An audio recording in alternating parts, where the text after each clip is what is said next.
tous la plus chaleureuse des bienvenues chez vous ici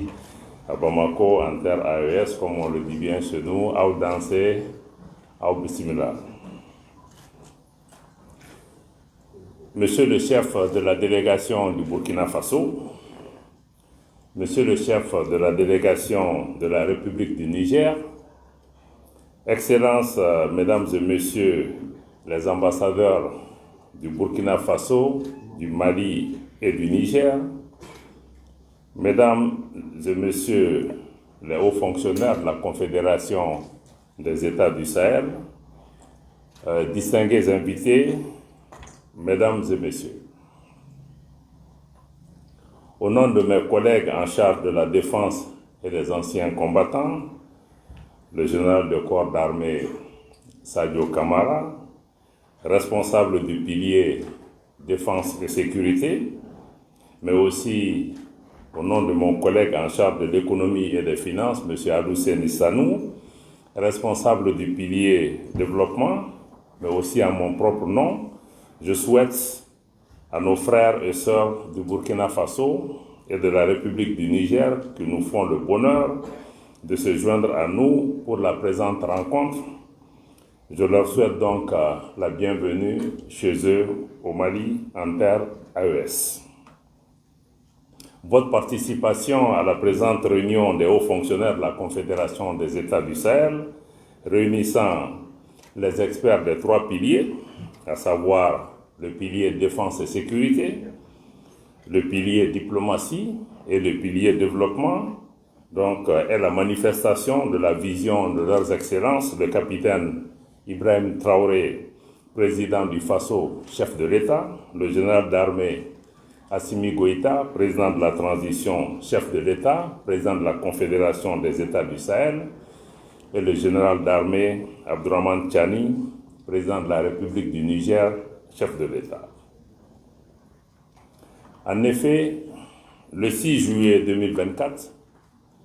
nos chefs d'État ont créé la Confédération des États du Sahel, AES. Cette confédération, bâtie sur les succès indéniables de l'Alliance des États du Sahel,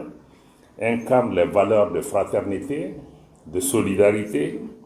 d'amitié, mais aussi de complémentarité qui unissent nos pays et qui soudent davantage nos populations, au point de ne faire à terme qu'un seul et même peuple, le peuple AES, le peuple AES fier, le peuple AES debout, le peuple AES qui prend son destin à main, comme l'évoque notre hymne confédéral. Durant sa jeune expérience de vie, la Confédération des États du Sahel a su s'imposer comme une réalité géopolitique qui compte et avec laquelle il faut compter tant au Sahel que dans la région de l'Afrique de l'Ouest, en Afrique plus largement et même au-delà. La Confédération des États du Sahel a su opérer un changement de paradigme irréversible en faisant respecter les principes fondamentaux comme celui de la souveraineté de nos États, celui du respect de nos choix stratégiques comme de nos choix de partenaires, et celui du respect et de la prise en compte pleine et entière des intérêts de population AES en toutes circonstances. Cet exercice qui se poursuit au quotidien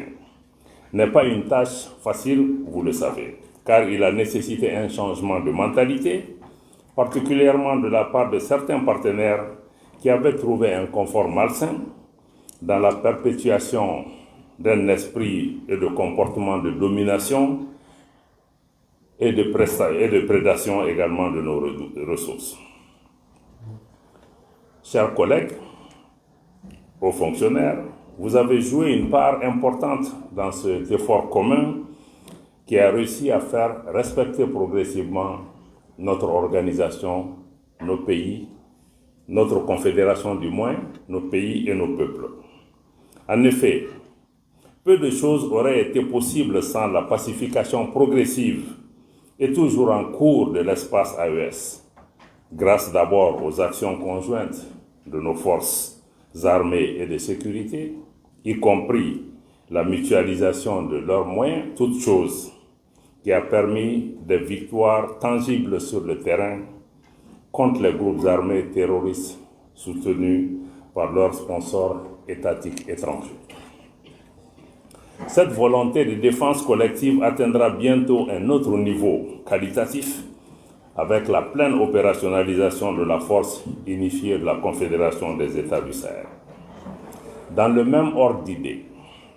la Confédération parle désormais d'une seule voix. Mieux, elle parle de plus en plus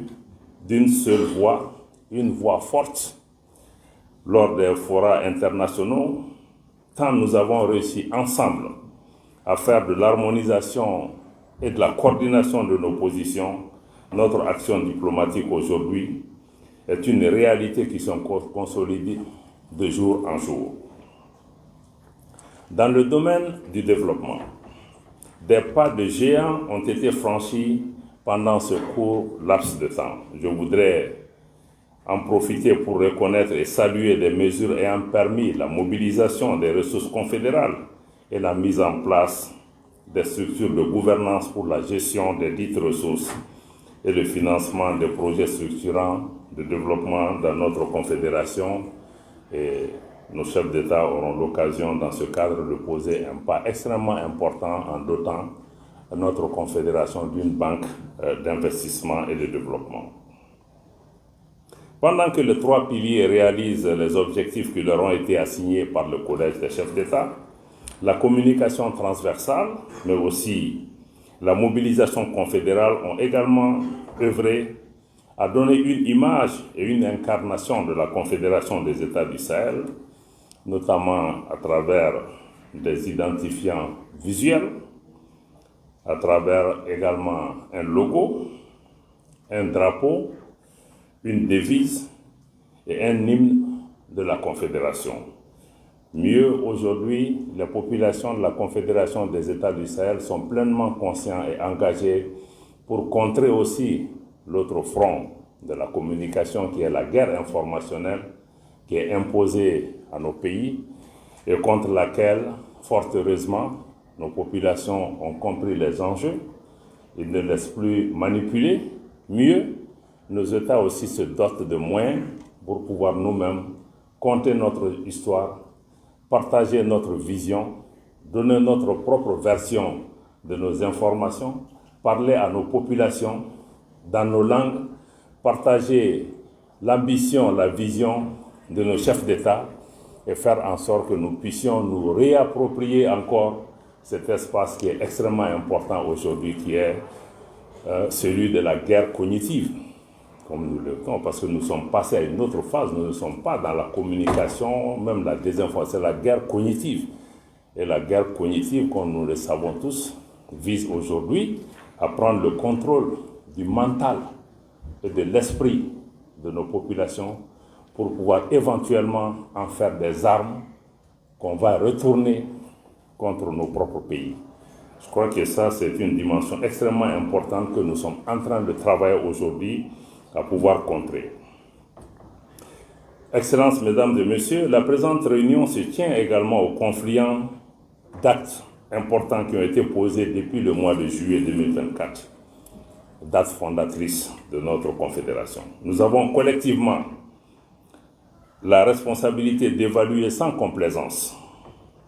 et bien au contraire avec toute la rigueur nécessaire le chemin parcouru,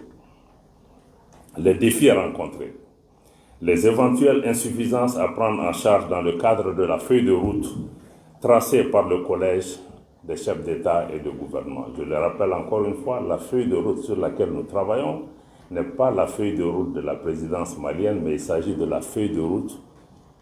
adoptée par le Collège des chefs d'État. Donc c'est une œuvre collective. Le Mali aura fait sa petite partition dedans. D'autres pays prendront le train pour pouvoir l'amener à d'autres horizons, mais il s'agit d'une œuvre collective que nous menons aux côtés de nos chefs d'État. À cet égard, vous aurez 4 jours durant à examiner le projet de rapport qui a été élaboré à cet effet, ainsi que le projet de rapport relatif aux discussions entre la Confédération des États du Sahel et la CEDEAO, dialogue qui doit se faire dans le cadre d'un engagement d'entité à entité pour pouvoir prendre en charge les préoccupations de l'ensemble des populations vivant dans cet espace qu'on appelle l'Afrique de l'Ouest. Ce temps vous sera également nécessaire pour examiner les projets d'instruments juridiques relatifs à la poursuite de l'opérationnalisation de la Confédération AES. Votre réunion se tient par ailleurs dans le cadre de la préparation de la toute première session confédérale du Conseil des ministres, prévue les 20 et 21 décembre 2025, comme nous le savons. Dans le cadre de la Confédération, le Conseil des ministres, la session confédérale du Conseil des ministres sera présidée par le président de la Confédération conformément au traité fondateur. La pluralité des profils réunis ici, chacun maîtrisant son domaine de compétences, est un atout à capitaliser dans votre démarche de mutualisation des énergies, des intelligences, des compétences, des ressources, mais aussi des capacités. Je vous invite donc, durant vos travaux, à renforcer, comme vous l'avez fait et comme vous l'avez toujours commencé, les échanges dans un climat de fraternité, un climat de convivialité, un climat d'amitié, de respect, de responsabilité et de collégialité, j'allais pouvoir ajouter, conformément à l'esprit de solidarité qui anime la Confédération des États du Sahel. Nous sommes certes 3 pays, mais nous constituons un seul peuple, nous constituons une seule équipe, et nous travaillons pour pouvoir gagner en équipe. Donc, dans notre confédération, il n'est pas question que l'un joue contre l'autre parce que c'est la même équipe. Donc, on a des différents talents, comme dans le football, à un moment donné, qui peuvent être appelés à contribuer à l'œuvre, mais c'est une seule équipe, une seule vision, un seul peuple pour réaliser un seul objectif. Sans plus tarder, et convaincu de la qualité de vos délibérations à venir, je déclare ouvert les travaux de la réunion des hauts fonctionnaires préparatoires à la première session confédérale du Conseil des ministres. Merci infiniment de votre attention.